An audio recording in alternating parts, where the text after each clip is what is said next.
One moment, she was gripping the door handle with trembling fingers, begging her father with eyes that had long stopped expecting kindness.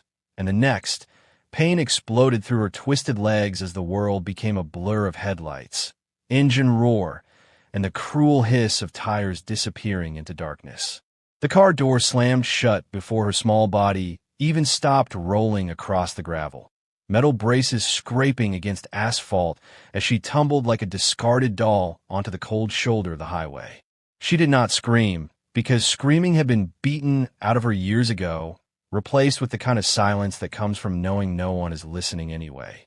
The night pressed down on her like a weight she could not lift, cold seeping through her thin jacket, dust choking her throat, and somewhere in the distance, trucks roared past, so close their wind shook her fragile bones.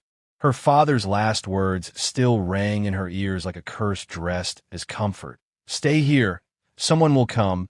He had said, the kind of lie adults tell when they're already gone, when promises cost nothing because they never plan to keep them.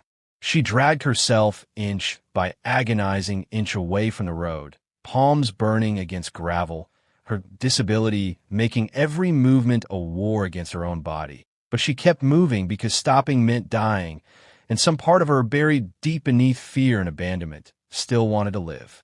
Minutes stretched into hours, or maybe it was only seconds.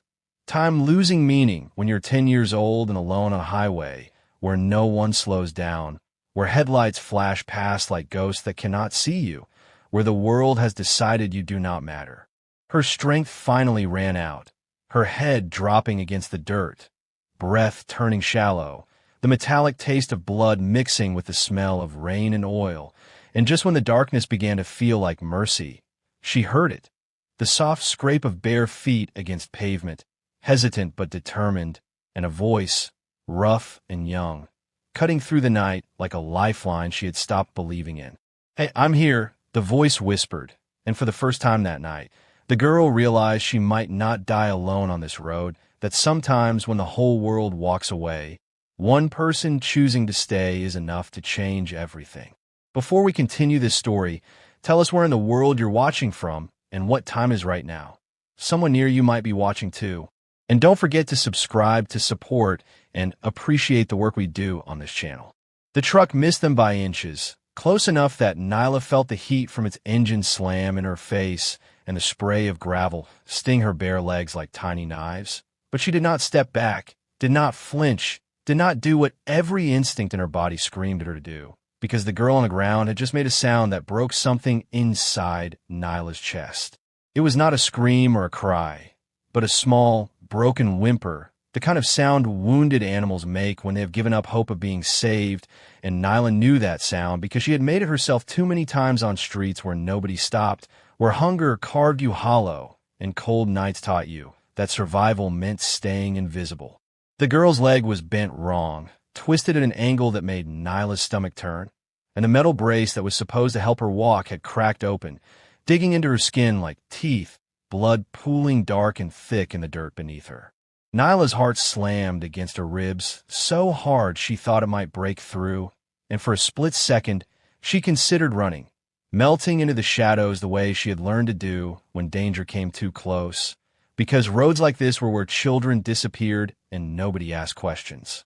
But then the girl's fingers clawed weakly at the dirt, searching for something solid to hold on to, and Nyla crouched down, took that freezing cold hand in hers, and felt the weight of a decision she could never take back settle over her like stone. Another car roared past, headlights blinding, wind violent enough to knock them both over, and Nyla pressed herself closer to the girl, whispering rough and fast, "I got you, I'm not leaving," even though she had no idea what to do next, no plan, no phone that worked, no adult who cared. The girl's eyes were wide and glassy with pain, her lips trembling as she tried to speak, and when she finally whispered, "Daddy said wait," Nyla felt something ugly and furious twist in her gut, because she knew those words, had heard them before in different voices, always from people who were already gone.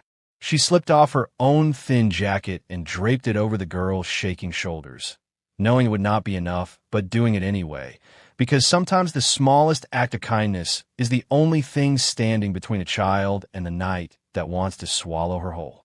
Nyla shouted into the darkness, her voice cracking but loud. "Help! There's a kid hurt out here."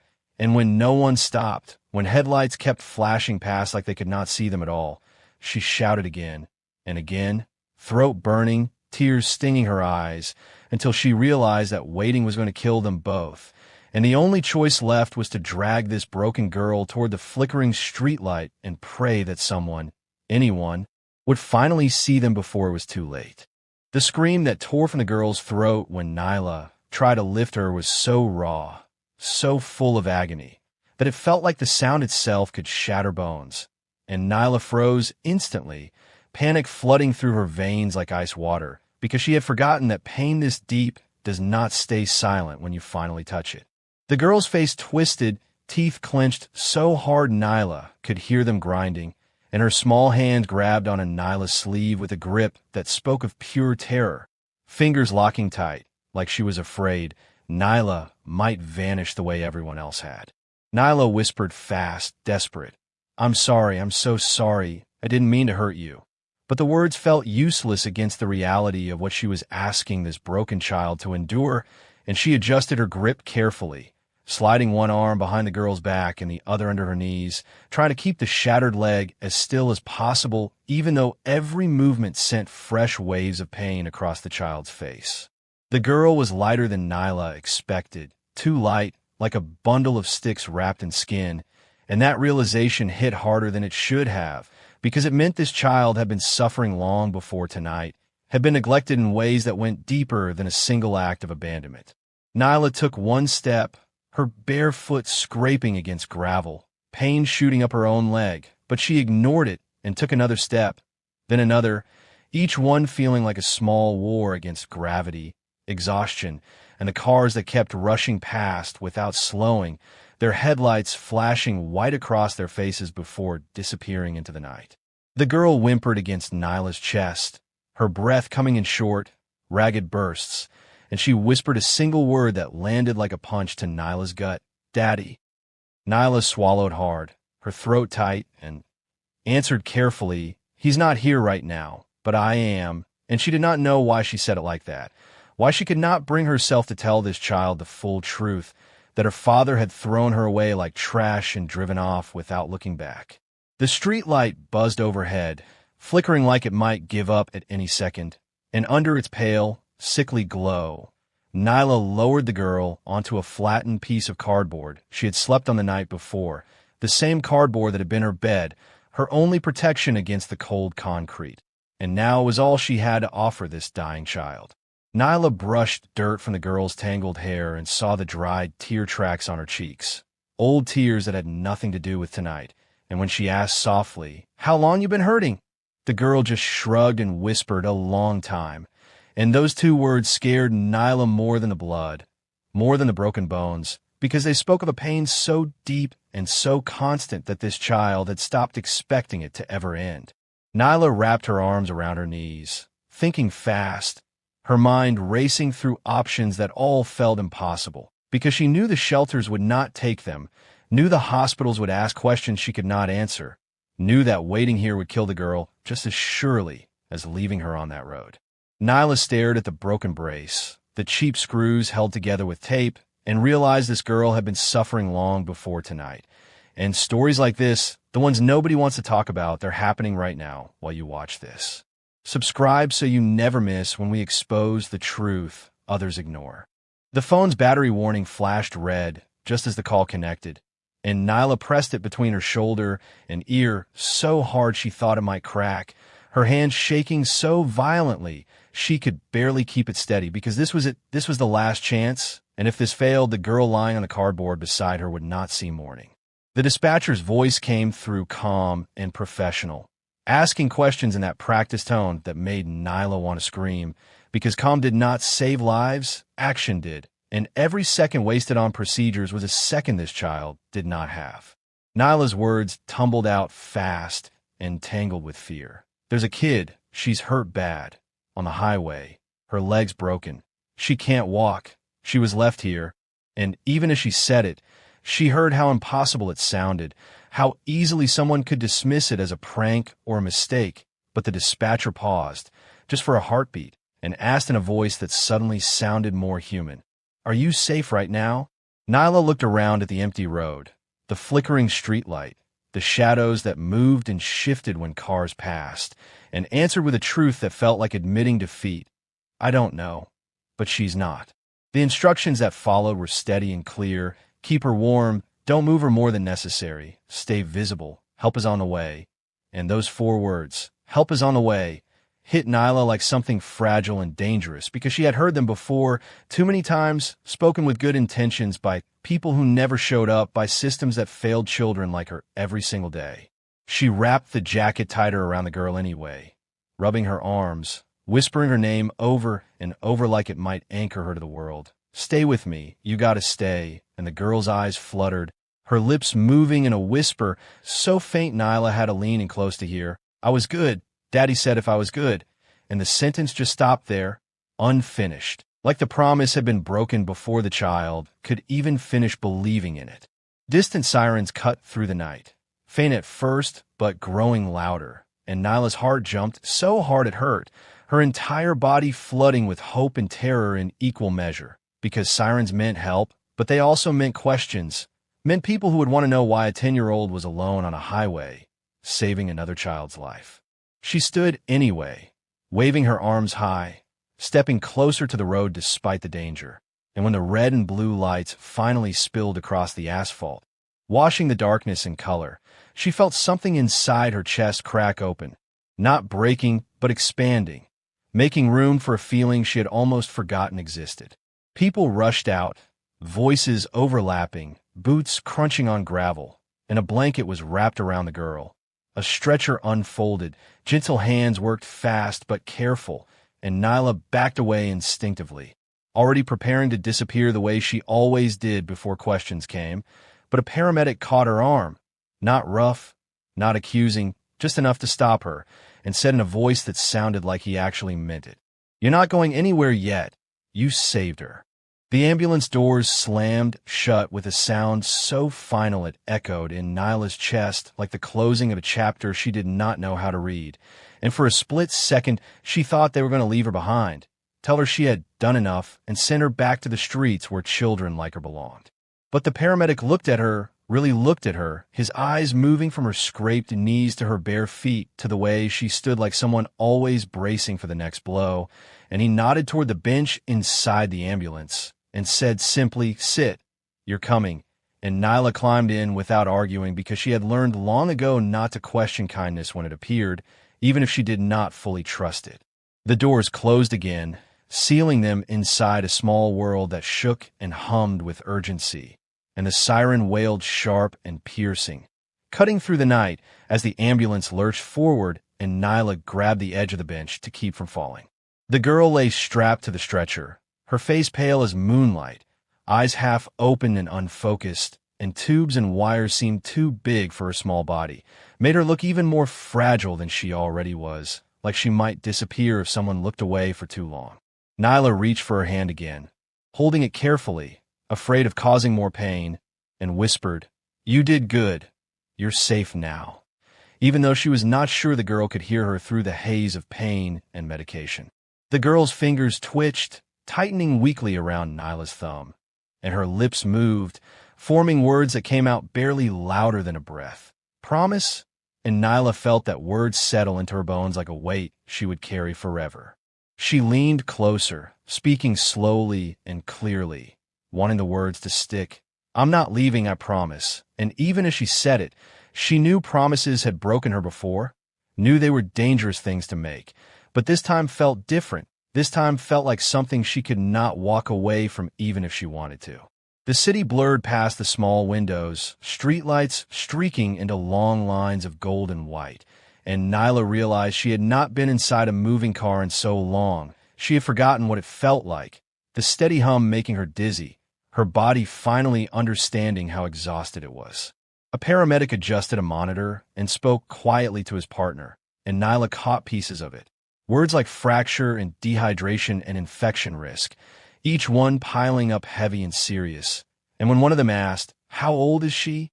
Nyla hesitated because she did not actually know and admitted, "I don't know." She just said her dad told her to wait, and the paramedic's jaw tightened in a way that told Nyla he understood exactly what that meant. Understood that this was not an accident or a mistake, but something darker, something deliberate. At the hospital, everything happened too fast, doors sliding open, voices overlapping in controlled chaos, the stretcher rolling away, and Nyla stumbled after them until someone gently blocked her path, a nurse with kind eyes who said, "We've got her. You need to sit," and led Nyla to a hard plastic chair in the hallway where she wrapped her arms around herself and felt suddenly cold without the girl's hand in hers. Nyla's hands were shaking so badly, she had to press them between her knees to keep them still, and every sound in the hospital felt amplified to the point of pain. The beeping machines that measured lives in steady rhythms, the sliding doors that whooshed open and closed with mechanical precision, the muffled voices of nurses talking in tones that were both urgent and controlled, like they had practiced staying calm in the face of emergencies 1,000 times before. Her stomach twisted into a knot so tight she thought she might be sick, a churning mix of fear and adrenaline that refused to settle no matter how many deep breaths she took, and she kept glancing down the hallway where they had taken the girl, each time expecting to see her, each time feeling her heart sink a little further when the doors stayed closed. The world felt heavier than it ever had, pressing down on Nyla's shoulders like she was trying to hold up the sky, and she realized just how small she was in a place designed for people with insurance cards and parents who showed up, people who belonged in ways she never had. Minutes stretched into what felt like hours, time moving in that strange way it does when you are waiting for news that could break you. And Nyla tried to remember the girl's name, but the words were stuck behind the chaos of her thoughts, buried under the weight of everything that had happened in the last few hours. The girl had not said much, only those small murmurs that made Nyla lean closer, listening as if her ears could somehow carry life back into a body that was barely holding on, and now all Nyla could do was sit in this plastic chair that was too hard and too cold and wait for someone to tell her whether the child she had saved would actually survive.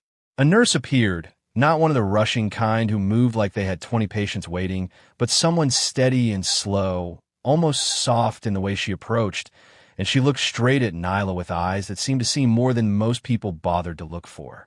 She said gently, voice barely above a whisper, "She's awake, but she's scared." And Nyla bolted upright, so fast the chair scraped loudly against the floor, her heart hammering in her chest like it was trying to escape. The nurse asked, "Can I see her?" And Nyla heard the desperation in her own voice, the raw need to know that the girl was okay, that all of this had not been for nothing. And the nurse nodded, guiding her down the hall with a hand that rested lightly on her shoulder. The room smelled of antiseptic and something else, something sharp and clinical that made Nyla's nose wrinkle. And there in a small bed surrounded by machines that hummed and beeped was the girl, eyes blinking slowly as she tried to adjust to the light, her body looking even smaller against the white sheets. The brace on her leg was now padded and carefully splinted, professional and clean in a way the broken one had not been, but she still flinched whenever she moved, pain flickering across her face like lightning. Nyla knelt beside the bed without thinking, careful not to crowd her, and whispered, "Hey, it's me, I'm right here," and the girl's lips trembled before a single tear rolled down her cheek, and Nyla felt her own eyes sting in response, because she did not know how to fix the pain, but she could hold it, could share it, could promise that the world would not abandon this child again. The billionaire's office was so quiet you could hear the hum of the city 40 floors below, a silence that felt less like peace and more like the moment before thunder cracks. And he had been ignoring the buzzing phone for hours, telling himself with the kind of practiced denial that rich men perfect over decades that it was not his problem, that distance and money could make guilt manageable, that some mistakes simply stayed buried if you refused to dig them up.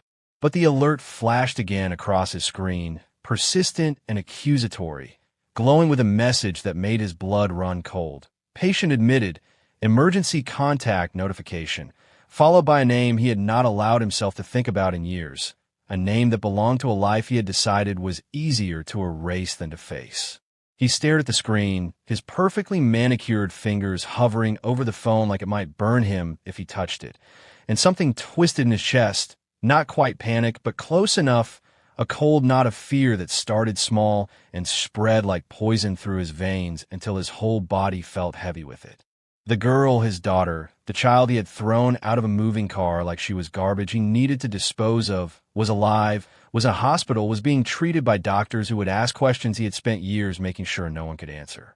He had convinced himself she was dead, had built an entire fortress of justification around that belief, told himself that she was too weak to survive, that nature would take its course, that he had made a difficult but necessary choice to protect his empire, his reputation, his carefully constructed life that had no room for a disabled daughter who reminded him of every failure he refused to acknowledge. But now the universe was calling him a liar, was forcing him to confront the fact that somewhere in this city, in a hospital room filled with machines and fluorescent lights, a child who should have died was fighting to live, and worse, someone had saved her. Someone had refused to walk away the way he had. Someone had done what he could not. Miles away, Nyla sat beside that same girl, adjusting the blanket over her small frame with hands that were gentle despite having known so little gentleness themselves, and she had no idea that her decision to call for help had sent a ripple straight into the life of a man who believed wealth could insulate him from consequences.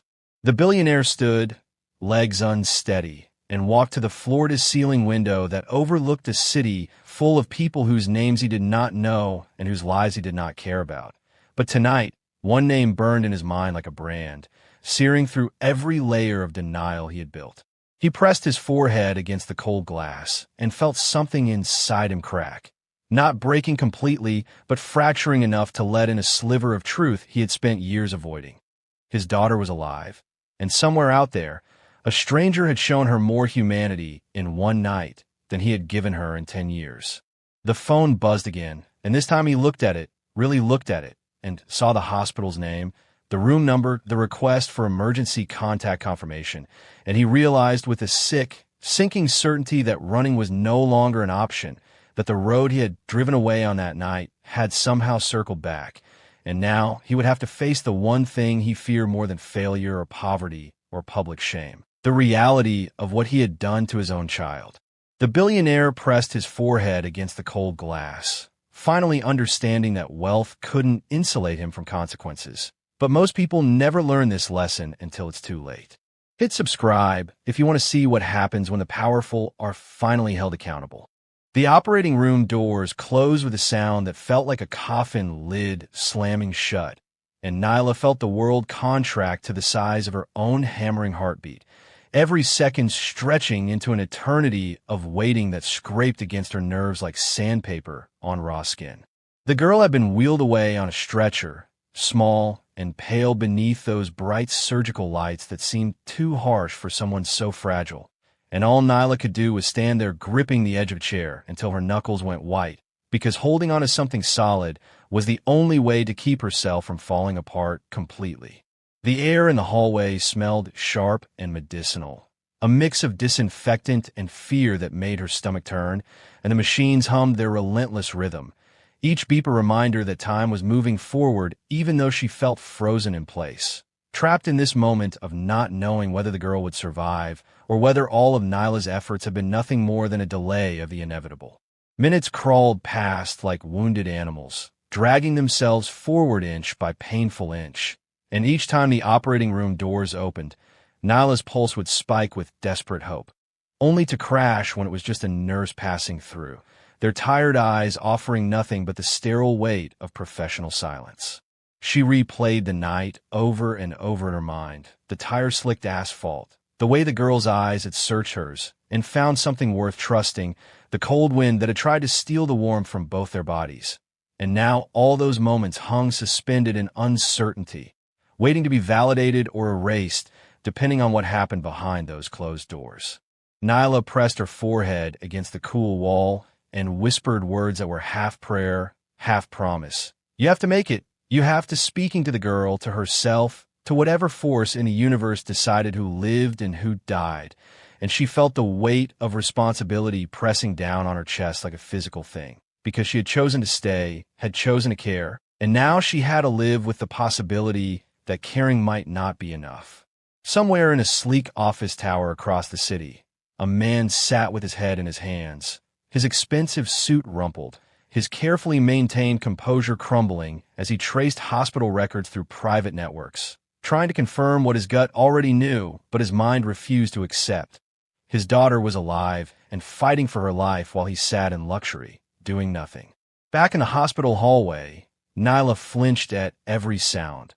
A cart rattling down the corridor, a pager beeping urgently, a door opening and closing, each noise making her heart jump and her breath catch, the tension coiling tighter and tighter inside her chest like a spring wound too far. And then, cutting through the sterile hum of machines and muffled voices, came a sound that made her entire body go rigid with fear and hope tangled together. A soft, trembling cry, weak and human and unmistakably alive, the first real sound of life after hours of suffocating silence. Nyla's knees nearly buckled as she leaned forward, gripping the counter with both hands, as if she could physically hold the moment together, and she understood with sudden, overwhelming clarity that this was not over, that survival was only the beginning, and that somewhere out there, a man who had tried to erase his daughter was about to discover that you cannot outrun the consequences of abandoning your own blood. The cry tore through the sterile air like a miracle wrapped in pain, fragile and desperate, but unmistakably human. And Nyla jumped so hard her legs threatened to give out beneath her, every muscle in her body suddenly weak with a relief so intense it felt like drowning and breathing at the same time. She had imagined this moment 1,000 times during the dark nights she had spent alone on the streets, wishing and hoping and fearing. But nothing could have prepared her for the raw, trembling sound that now filled the hallway. Proof that the girl was alive, was fighting, was refusing to surrender even when the world had given her every reason to quit. The nurse appeared in the doorway, her face flushed from the intensity of the work, but calm in that practiced way medical professionals have, and she gestured for Nyla to come closer, her voice steady yet quiet with genuine relief when she said, "She's breathing on her own. It's a good sign, really good." Nyla's legs shook as she moved forward, each step feeling like crossing a bridge she was not sure would hold her weight, and she reached the door with hands that trembled, pressing her palms against the cold frame as she peered into the room where the girl lay surrounded by tubes and monitors that looked like mechanical guardians watching over something precious and breakable. The girl's chest rose and fell slowly, each breath a small victory against the night that had tried to kill her, and her eyes fluttered half open as if testing the world she had been ripped from so violently, trying to decide whether it was safe to come back. Nyla's throat constricted with an emotion she could not name, something bigger than relief and deeper than joy, a feeling that settled in her bones and told her that nothing would ever be the same after tonight, that she had crossed a line she could not uncross, had made a choice that would define who she became. The girl's lips trembled, and she murmured a word so small it barely reached Nyla's ears, just a whisper that carried the weight of every fear and hope a child could hold. "Help." Nyla moved closer without thinking, pressing her body against the side of the bed, her voice coming out rough but certain when she said, "I'm here, I've got you, you're safe now," and she meant every word with a fierceness that surprised her because she had spent so long protecting only herself, building walls to keep the world out, and now those walls were crumbling in the face of this one small life that needed her. The girl's hand found Nyla's, fingers weak but determined, and the grip tightened just enough to remind Nyla that trust was not something given lightly, that it was earned in moments like these, when someone chooses to stay instead of run, to care instead of abandon, to be present when presence costs everything. Miles away, the billionaire sat frozen in his high-rise office, staring at an email alert from the hospital that burned on his screen like an accusation. Patient stable, condition improving, emergency contact requested, and each word felt like a spotlight exposing every sin he had buried under layers of wealth and denial. Something inside him snapped, not with the crack of breaking, but with the slow, grinding tear of a foundation giving way. And it was not rage or relief or fear, but a mixture of all three, twisted into a knot so tight he could barely breathe around it. The room was quiet in a way that pressed against her chest, and made every heartbeat echo like a warning. Not the peaceful kind of quiet, but the heavy silence that comes when the worst is past, but the danger has not fully released its grip. The girl slept fitfully, her eyelids twitching with dreams or nightmares that Nyla could only imagine, her mouth parting with small, unsteady breaths that sounded too fragile to sustain life. And Nyla sat beside her in a chair that was too hard and too small, leaning forward with her chin resting on her folded hands, refusing to move even though her body ached from hours of holding the same position. She could feel the pulse of the machines around them, the gentle whoosh of oxygen being pushed into lungs that were still learning to work on their own again, the faint antiseptic smell that clung to everything in this place and made her nose burn, and every sound felt amplified in the darkness. Every movement magnified until it seemed like the whole world had narrowed down to this one small room and the fragile life it contained. Nyla's body screamed at her to rest. Muscles trembling with exhaustion she could no longer ignore. But she could not let go of the girl's hand, could not break the promise she had whispered in the ambulance. Because promises made in the presence of such fragility were not things you could simply walk away from when morning came.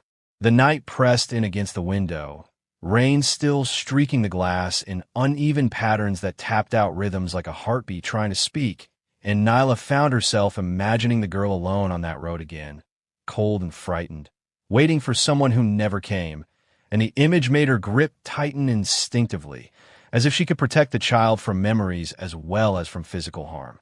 She whispered stories into the quiet, though the girl's eyes remained closed, tales of summer evenings she had never actually lived, of warmth and laughter that existed only in her imagination, of streets where survival meant courage instead of fear, and she said over and over in different ways, "You're going to be okay. I won't let anything happen to you," as if repetition could bend reality itself to her will.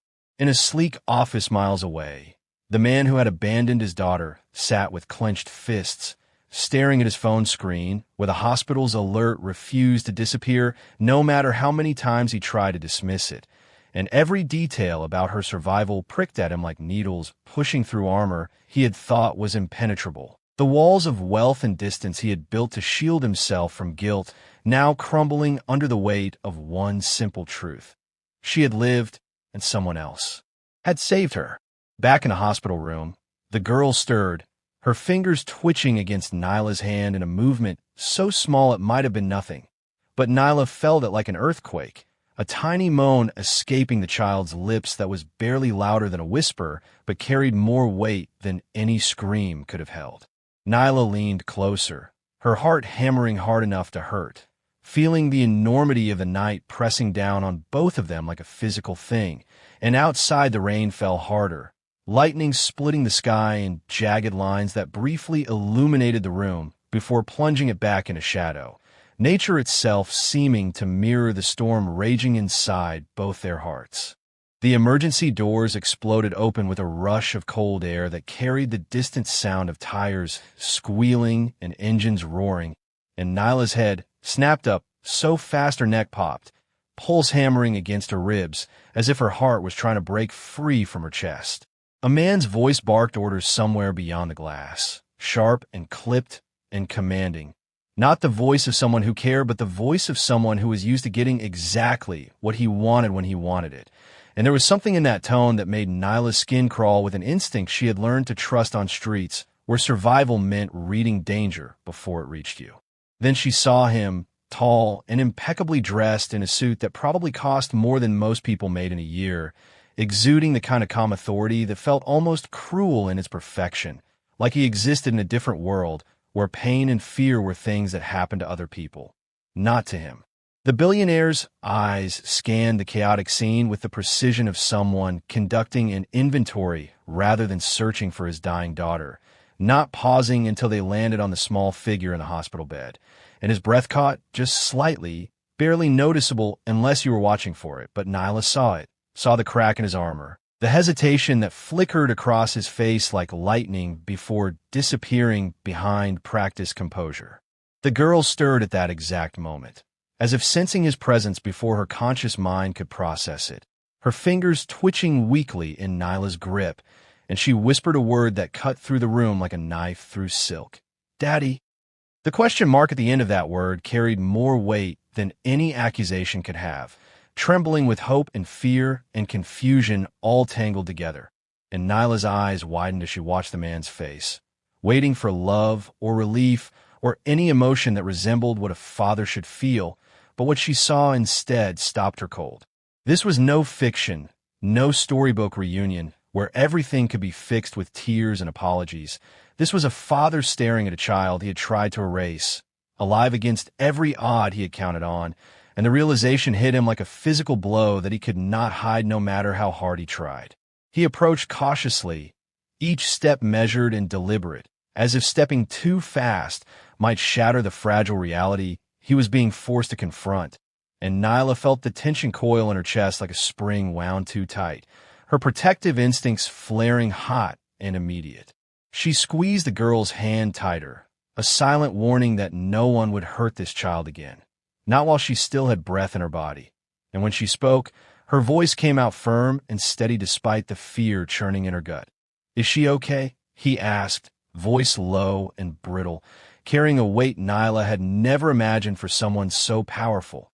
And she met his eyes without flinching, saw the fear there, but also something else, something darker that looked like accountability finally catching up to someone who thought he could outrun it forever. Nyla answered with a truth that felt like drawing a line in the sand. "She's alive, and she's safe for now," emphasizing those last two words like a promise and a threat all at once. And the man's jaw tightened as he absorbed the full meaning, understanding in that charged moment that his daughter had survived not because of anything he had done, but in spite of everything he had failed to do. The man who had thrown his daughter away like garbage now stood face to face with the child who should have died. And what happens next will make you question everything you thought you knew about forgiveness. Subscribe now, because the twist coming will leave you speechless. The billionaire's fingers drummed against the polished railing outside the hospital room in a rhythm that matched his racing pulse. Each tap a countdown to a moment he could not control, could not buy his way out of, could not make disappear with phone calls to lawyers or threats to board members. Inside, Nyla kept her eyes locked on the girl, adjusting the blanket over her small frame with movements that were both gentle and possessive, a silent declaration that this child now belonged under someone's protection. And that someone was her, not the man whose wealth had built towers, but whose cowardice had destroyed lives. The tension in the room was electric, crackling through the air like static before a lightning strike. And when the billionaire finally stepped through the doorway, his expensive shoes making no sound on the tile floor, Nyla instinctively moved slightly in front of the bed, her body becoming a barrier between the girl and the man who had once decided she was disposable. The girl's eyes fluttered open at the sound of his approach, hazy from pain and medication, but suddenly sharp with recognition. And she whispered that word again, "Daddy," but this time it sounded different, less like a question and more like an accusation wrapped in the voice of a child who had been taught to hope when hope was a weapon used against her. The billionaire froze, his carefully constructed mask of control slipping for just a second, revealing something raw underneath, something that looked like fear mixed with shame, mixed with a desperate need to be forgiven for the unforgivable. And Nyla watched him with eyes that had learned to see through the lies adults told themselves. He opened his mouth to speak, but Nyla cut him off, her voice calm, but edged with steel that surprised even her. "She doesn't need lectures. She needs protection. And if you can't promise that, step back." The words hung in the air between them like a challenge.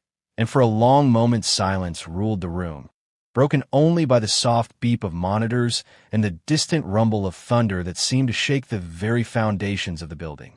The man's eyes shifted between Nyla and his daughter, the weight of responsibility crashing down on him like a tidal wave that had been building for years. And everything he had built, every empire he had constructed, every deal he had closed, suddenly felt meaningless compared to the small broken child lying in that bed. He knelt beside the hospital bed, movements slow and uncertain, his hands hovering over his daughter's as if afraid that touching her might prove she was not real, that this was all some nightmare he would wake from. But the girl was real, her pain was real, and his failure was more real than anything else in his carefully curated life. His voice came out barely above a whisper, trembling in a way that wealth and power had never revealed. "I failed you. I know I failed you." And the admission seemed to cost him something fundamental, as if speaking the words out loud made them impossibly true in a way they had not been when they lived only in his head. The girl flinched at his words, but did not pull away entirely. Her small hand caught between wanting comfort and remembering betrayal, and Nyla's grip on her other hand tightened, anchoring her to something stable while the world around them threatened to collapse. Outside the room, the storm continued to rage, rain hammering against windows, wind rattling the building's steel frame. And inside, three people stood at the center of a reckoning that would demand more than apologies, more than money, more than anything any of them had ever given before, because some wounds cannot be healed with words alone, only with actions that prove you have become someone different than the person who caused the damage. The room had grown dim now, harsh hospital lights softened by the late hour, and shadows stretched long across the floor like fingers reaching for secrets that had been buried too long. The girl slept fitfully, her small body trembling with exhaustion and pain, and Nyla remained close, unwilling to let go even for a moment, her presence a constant reminder that someone had chosen to stay when staying was the hardest thing to do. The billionaire knelt beside the bed still, his expensive suit rumpled now, creased and wrinkled in ways that spoke of a man whose carefully maintained image was crumbling along with his defenses. And when he finally spoke again, his voice came out raw, stripped of all pretense. "I should have been here. I should have protected you. I thought I was making the right choice, but I was protecting myself, not you." The words tumbled out like water breaking through a dam, years of justification and denial flooding into the open air where they could no longer hide behind the walls of wealth he had built around his conscience. Nyla's eyes narrowed as she listened, weighing every word, searching for truth in a man who had made lying to himself an art form.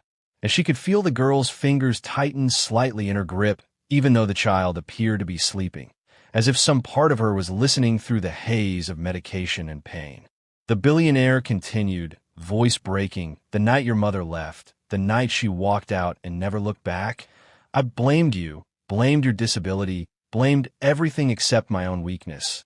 And when the money got tight and the business started failing, I convinced myself that you were the problem, that if I could just make you disappear, everything would be easier." The confession hung in the air like poison, each word more terrible than the last, and Nyla felt her stomach turn with a disgust so deep it made her physically ill, because she had heard excuses before, had listened to adults justify abandoning children. But this was different. This was a man admitting he had tried to erase his own daughter because she reminded him of his failures.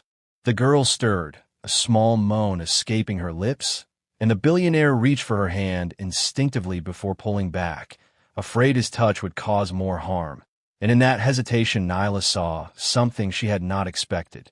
Genuine fear, not of consequences, but of himself, of what he had become, of the reality that he might never be able to repair what he had broken. She spoke then, voice quiet but carrying the weight of someone who had survived by seeing truth when others looked away. "Admitting it is only the first step. Now you need to prove it, because words are cheap, and children like her have heard too many empty promises from people who were supposed to love them." The billionaire swallowed hard, his throat working against emotions he had spent decades learning to suppress, and he nodded slowly, understanding for perhaps the first time in his life that redemption was not something you could buy or negotiate or manipulate into existence. It was something you earned through action, through presence, through showing up every single day, even when it was uncomfortable, even when it cost you everything you thought mattered. Outside, the storm had begun to subside, rain slowing to a gentle patter against the windows, but inside that small hospital room, the real storm was just beginning, because the hardest part was not admitting what he had done. It was proving he could become someone different, someone worthy of the fragile trust a broken child might one day decide to give him. The fluorescent lights flickered once, twice, then steadied, casting the hospital room in a pale glow that made everything look washed out and unreal, like they were all trapped inside a photograph that had been left in the sun too long. The girl's eyes opened slowly, no longer glazed with pain but sharp and alert in a way that made Nyla's heart jump. Because those eyes were watching her father now, really watching him, measuring him against every broken promise and abandoned hope she had carried for 10 years. The billionaire's posture had changed, no longer the confident man who had walked through those emergency doors hours ago, but something hunched and small, his shoulders curved inward as if trying to protect himself from the weight of his own shame. And when he spoke, his voice cracked with a vulnerability that money and power could never buy back. I know I cannot undo what has been done. I cannot give you back the years I stole from you. But I will stay. I will protect you. I swear on everything I have left that I will never leave your side again. The words hung between them, suspended in the sterile air, and Nyla watched the girl's face carefully, saw the flicker of something that might have been hope or might have been fear, the two emotions so tangled together in a child's heart that sometimes even they could not tell them apart. The girl's small hand moved, trembling, reaching out toward her father but stopping halfway, suspended in the space between wanting comfort and remembering betrayal. And Nyla felt her own throat tighten because she understood that hesitation, had felt it herself every time someone had offered kindness that might be taken away. The billionaire saw the movement and slowly, carefully, extended his own hand to meet hers. And when their fingers finally touched, it was not the reunion of a fairy tale, but something rawer and more real, a tentative connection between two people who had been broken by the same man's choices and were now trying to figure out if healing was even possible. Outside the room, nurses moved quietly through halls. Machines hummed their steady rhythms. Life continued in all its messy, complicated ways. But in this moment, time seemed to stop as three people faced the hardest truth any family can face. That love alone is not enough, that presence matters more than promises, and that trust, once shattered, must be rebuilt piece by painful piece. Nyla leaned forward and whispered to the girl, her voice soft but firm, carrying all the strength she had gathered from surviving streets where no one stayed. See, people can change, even the ones you fear the most, but they have to prove it every single day, not just with words but with actions. The girl's eyes filled with tears, not the hopeless kind that came from abandonment, but the cautious kind that came from daring to believe that maybe, just maybe, things could be different this time. And she whispered back in a voice so small it barely reached Nyla's ears, "Will you stay too?" Nyla squeezed her hand, fighting back her own tears, and answered with a truth that felt like an oath. "I'm not going anywhere. I promise you that." And somewhere in the charged silence that followed, as the billionaire held his daughter's hand with a grip that was both desperate and tender, something fundamental shifted in the room. Not redemption, not yet, but the first fragile step toward it, the recognition that a father who had once chosen to abandon his child was now choosing to face the hardest lesson of his life. That being worthy of love meant surrendering pride, opening his heart, and proving moment by moment that he could become the man his daughter deserved, even if that man was nothing like the one he had been. The moment came without warning, sudden and sharp as a blade cutting through silk, when the girl's body went rigid and her breath caught in a way that made every alarm in Nyla's instincts scream danger. Her small hand clenched around Nyla's fingers with a strength that seemed impossible for someone so fragile, and her eyes went wide with a terror that had nothing to do with physical pain and everything to do with the deep wounds that lived in places medicine could not reach. The billionaire froze, his own hand still hovering near hers, and for a split second Nyla saw panic flash across his face, the kind of helpless fear that comes when you realize your presence might be causing harm instead of healing, when the weight of your past actions becomes a weapon that hurts even when you are trying to help. The girl's breathing turned shallow and fast, each breath a small gasp that sounded like she was drowning in air, and Nyla recognized it immediately because she had felt it herself too many times, the crushing weight of memories that ambush you when you least expect them. When something as simple as a hand reaching toward you becomes a trigger that pulls you back into the moment when hands meant violence, when touch meant betrayal, when the people who were supposed to protect you became the ones you needed protection from. Nyla moved without thinking, positioning herself between the girl and her father, not aggressively but protectively, creating a buffer zone where the child could breathe again, as she spoke in a voice that was calm but carried absolute authority. You need to step back, not forever, but right now. She needs space. The billionaire's face crumbled, hurt and understanding warring in his eyes, but he nodded and moved backward, giving his daughter room to recover from whatever memory had just crashed over her like a wave. Nyla leaned in close, her forehead almost touching the girl's, and whispered words that came from the deepest part of her own survival. You're safe. I've got you. Breathe with me, in and out, slow and steady. And she demonstrated, exaggerating her own breaths until the girl's panic gasps began to slow, began to match Nyla's rhythm, began to find their way back to something that felt like control. Minutes passed, each one stretching longer than it should have, and gradually the tension drained from the girl's body, her grip on Nyla's hand loosening from desperate to merely tight, her eyes losing that glazed look of someone trapped in a nightmare they could not wake from. When she finally spoke, her voice was so small it barely qualified as sound. I thought he was going to hurt me again, and those 7 words contained more truth than any confession, any apology, any promise could ever hold, because they revealed the reality that healing was not a straight line, that trauma did not disappear just because someone said sorry, that trust had to be earned not just once, but over and over again. In every moment, in every gesture, in every choice to stay or leave. The billionaire remained at the far side of the room, his face pale, his hands shaking as he absorbed what his daughter had just revealed, understanding finally, truly understanding, that the damage he had done was not something that could be fixed with money or time or even genuine remorse. It was something that would require patience and consistency and the willingness to be present even when his presence triggered the very pain he had caused. Nyla met his eyes across the room and said quietly but firmly, "This is what proving it looks like, staying even when it hurts, giving her space even when you want to fix everything right now, understanding that her healing moves at her pace, not yours." And in that moment, the billionaire learned the first and hardest lesson of redemption, that sometimes love means standing back, that sometimes protection means accepting you are the danger, and that sometimes the bravest thing a parent can do is let someone else be the safe harbor their child desperately needs. The girl's trauma ran so deep that even her father's presence triggered terror. And if that doesn't make you furious about what's being done to invisible children every single day, I don't know what will. Give a video a thumbs up if you believe these stories deserve to be told, no matter how uncomfortable they make us.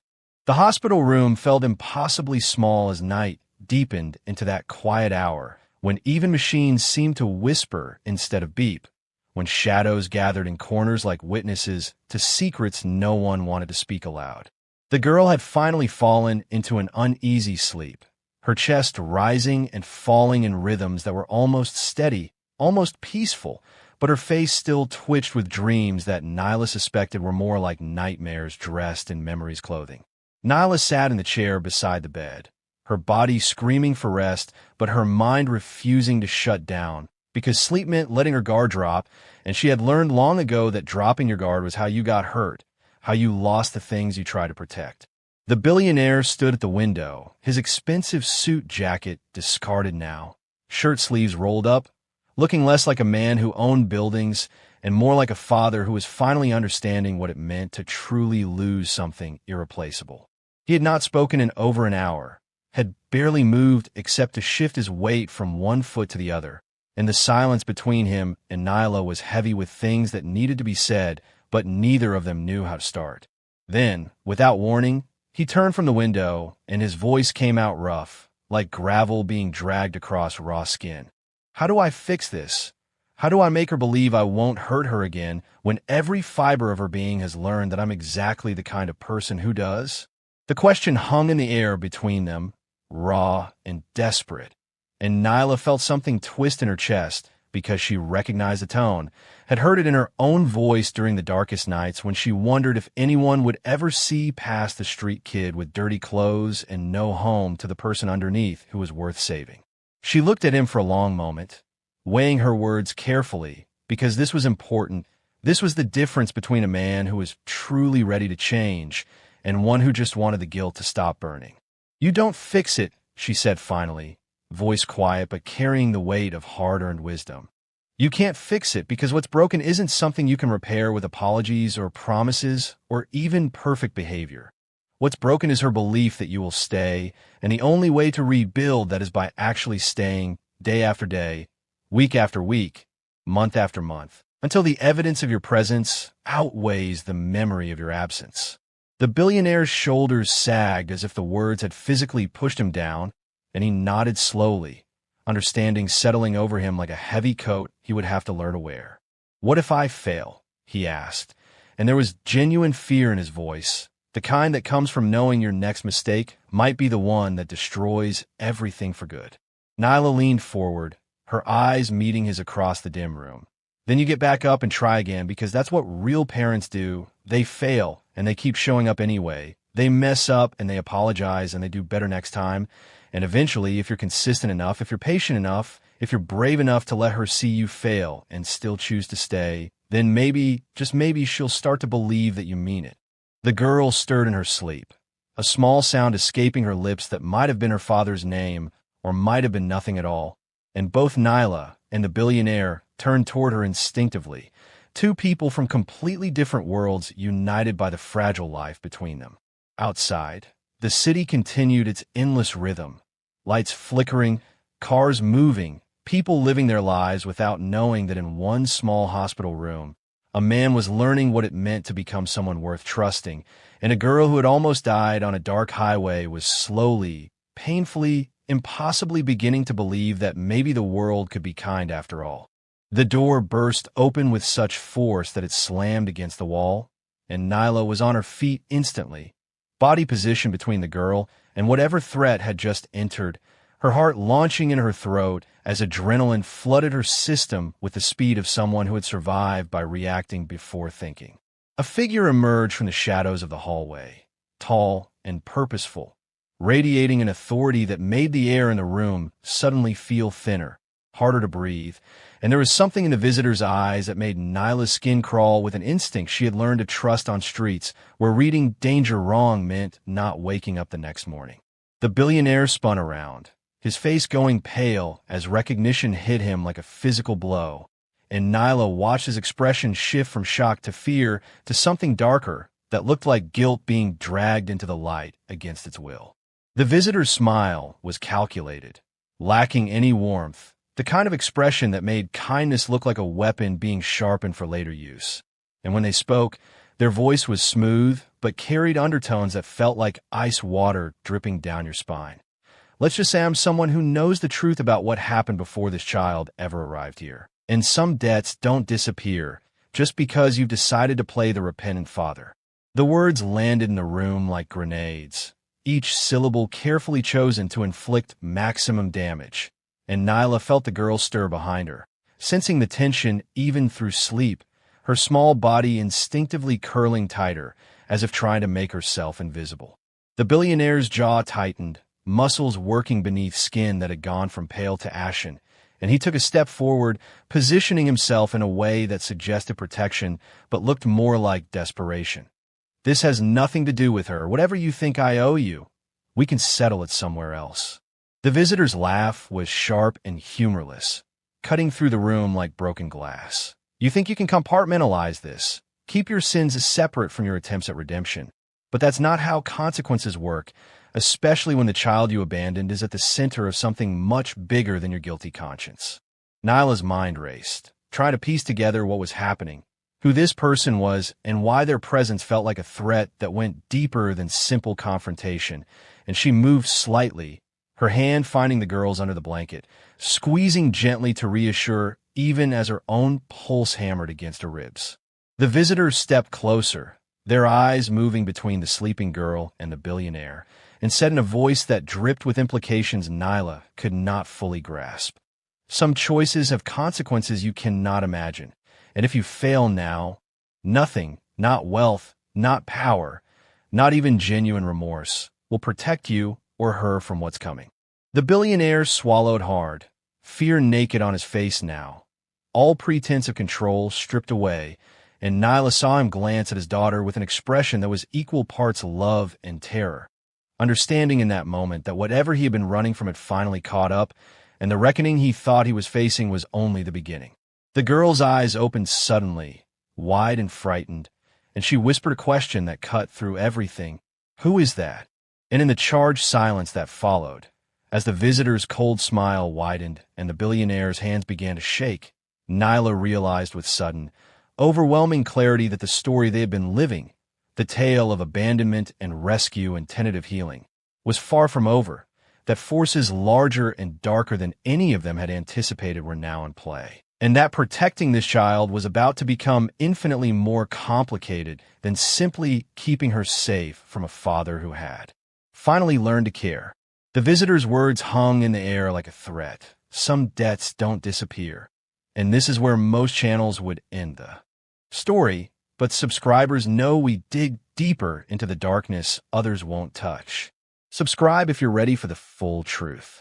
The visitor's next words fell like hammers on glass, each one shattering another layer of the reality Nyla thought she understood.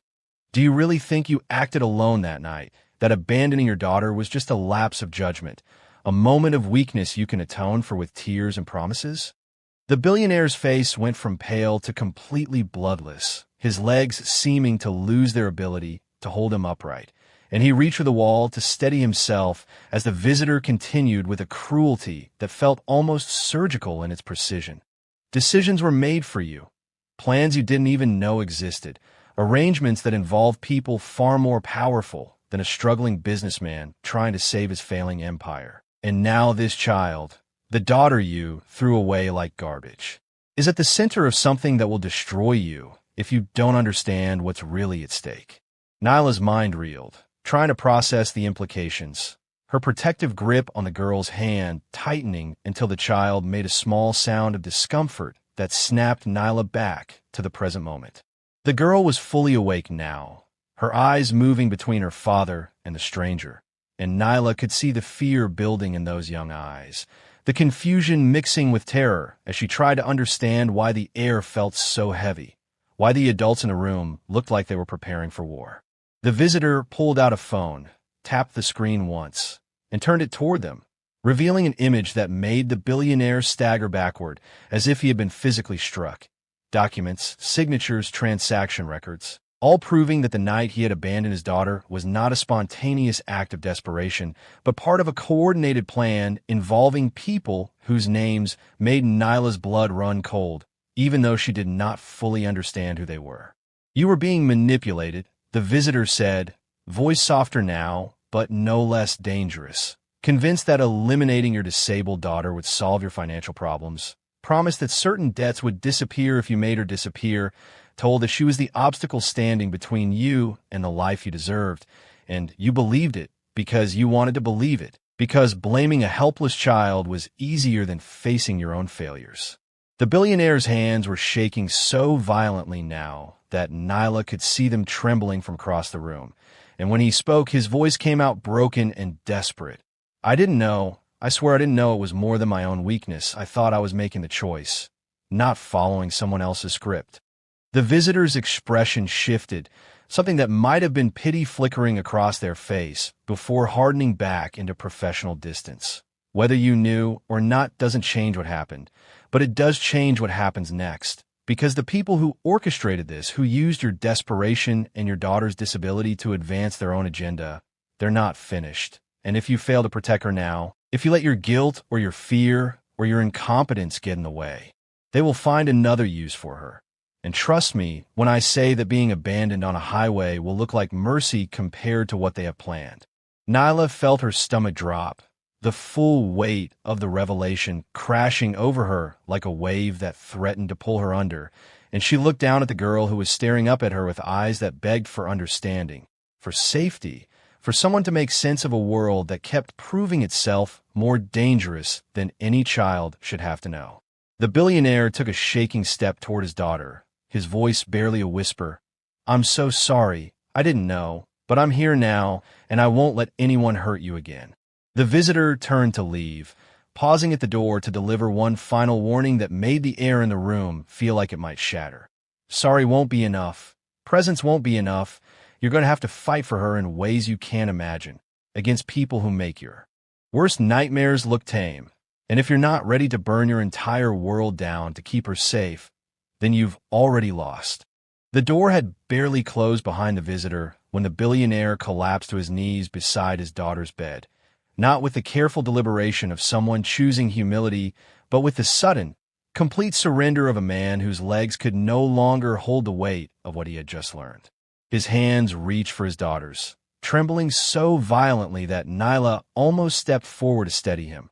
But she held back, watching as something fundamental broke and rebuilt itself inside this man who had spent years building walls around his heart.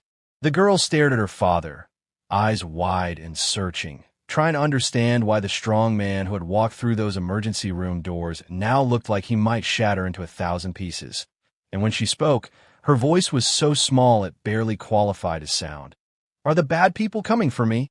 The question hung in the air like a sword suspended by a thread, and the billionaire's face crumpled, tears finally breaking through decades of practice control, streaming down his cheeks in a way that made him look less like a titan of industry and more like a frightened father who had finally understood the full cost of his failures.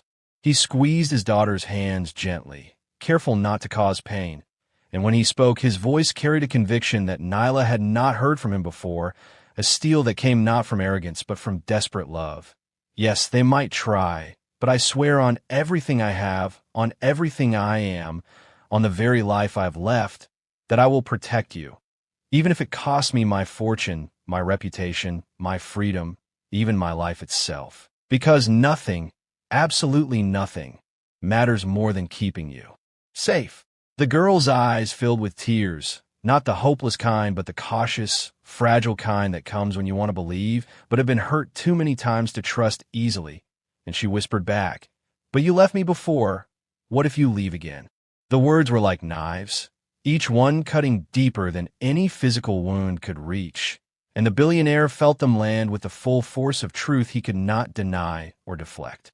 Nyla watched this exchange, her own heart breaking and healing at the same time, because she understood both sides of this conversation, knew what it felt like to be abandoned and what it took to dare to believe again, and she leaned forward, placing her hand over both of theirs, creating a bridge between the broken and the breaking. "He left before, because he didn't understand what he was losing," Nyla said softly, her words directed at the girl, but meant for both of them. "But now he knows, and people who truly know what they almost lost forever, they don't make the same mistake twice, because the pain of that loss becomes the thing that teaches them how to love better." The billionaire nodded, unable to speak past the emotion choking his throat, and he pulled his daughter's hand to his chest, letting her feel his heartbeat, fast and strong and terrified and determined all at once. "Feel that," he whispered. "That's my promise. Every beat of my heart from this moment forward belongs to you, to protecting you, to being the father I should have been from the beginning." The girl's small fingers pressed against his chest, feeling the rhythm of life beneath skin and bone, and something in her expression shifted, not complete trust yet, but the first fragile seed of possibility, the recognition that maybe, just maybe, this time could be different. Outside the room, the hospital continued its endless rhythm, nurses walking past, machines beeping their steady songs, life moving forward in all its messy complexity. But inside that small space, three people from completely different worlds had formed something that looked like family, bound not by blood alone, but by choice, by courage, by the willingness to fight for each other even when the odds seemed impossible and the enemies lurked in shadows too dark to fully see. The first light of morning broke through the hospital window, like a promise the world was not sure it could keep, washing the room in shades of gold and amber that made everything feel suspended between night and day, between ending and beginning. The girl lay in her bed, eyes open but peaceful for the first time since that terrible night on the highway, and on one side of her sat Nyla, exhausted but refusing to leave, her hands still holding the child's with a grip that spoke of loyalty forged in fire. And on the other side knelt her father, who had not moved from that position in hours, his expensive suit wrinkled beyond recognition. his face marked with the evidence of tears that had washed away years of pretense. The room was silent except for the steady beep of monitors and the soft sound of breathing. But it was a different kind of silence now. Not the oppressive weight of fear, but the tentative quiet of hope beginning to take root in soil that had been scorched and barren for too long. The girl's eyes moved between Nyla and her father, measuring them both against the promises they had made and the future they were trying to build from the wreckage of the past. And when she finally spoke, her voice was stronger than it had been, still small, but carrying a courage that surprised them all. "I trust you, both of you, but you have to promise me one thing." The billionaire leaned closer, his breath catching, afraid of what she might ask, but ready to give her anything, everything, whatever she needed to feel safe, and Nyla squeezed her hand gently, encouraging her to continue. "Promise me that no matter what happens, no matter who comes or what they want, you won't leave me alone, that even if you're scared or things get hard, you'll stay and fight for me the way Nyla fought for me on that road." The words landed with the weight of an oath, a contract being drawn between three souls who had found each other in the darkest moment and were now choosing to face whatever came next together. And the billionaire's voice broke as he answered, "I promise, we promise, and if I ever fail you again, if I ever even think about walking away, you have permission to remind me of this moment, to hold me accountable to the man I'm choosing to become right now." Nyla felt tears streaming down her own face, the emotional weight of everything they had survived and everything they still faced pressing down on her chest. But it was a good weight, the kind that comes from caring about something bigger than yourself, from choosing to protect someone even when the cost is high. But just as the moment settled into something that felt like peace, the girl's eyes widened and she gasped, her small hand gripping Nyla's with sudden urgency, and she whispered words that made everyone in the room freeze. "The visitor, they said something else before they left, something I heard through the fear. They said that I'm not just any child, that there's something about me, something special that makes those bad people want me, and that Daddy's not the only one who's been looking for me all these years." The revelation hung in the air like a thunderclap, reshaping everything they thought they understood, and the billionaire's face went pale as he realized that his daughter's story was far from over, that saving her from the highway was just the beginning of a journey that would test them all in ways they could not yet imagine. Nyla leaned forward, her jaw set with determination, and said in a voice that carried the strength of someone who had survived by being stubborn and brave, "Then we face it together, whatever it is, whoever they are, because that's what families do. Real families, they stand together when the world tries to tear them apart." And in that moment, as dawn fully broke and light filled the hospital room, three people who had been broken by abandonment, poverty, and fear made a silent vow that would change everything. They would fight, they would protect, and they would never, ever let each other face the darkness alone. Because love, real love, the kind that was earned through action and proven through presence, was the only force strong enough to stand against the shadows that still waited in the wings, patient and hungry and far from finished with their plans. The girl whispered that she wasn't just any child, that people have been searching for her for years. And if you're not subscribed right now, you'll miss what we uncover next, because this story isn't over, it's just beginning. Subscribe and join the thousands who refuse to look away when children need protection.